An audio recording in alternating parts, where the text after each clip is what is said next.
Hello, may share na naman pala ako. Bumili pala ako online ng betta fish. Female pala itong binili ko. May dalawa kasi akong male.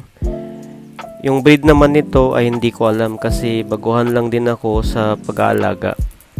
Nakakatanggal din ito ng stress kahit papaano. Konting trivia, ang betta fish o Siamese fighting fish o betta splendors ay isang klase ng freshwater fish. Makulay at may mahaba at flowing fin.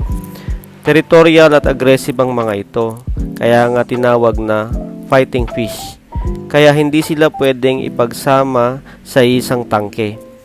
Kaya nilang huminga sa hangin mula sa ibabaw ng tubig, kaya hindi kailangan ng oxygen sa tangke.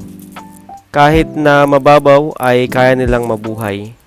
Ang lifespan pala ng mga ito ay kadalasan nasa 3 to 5 years.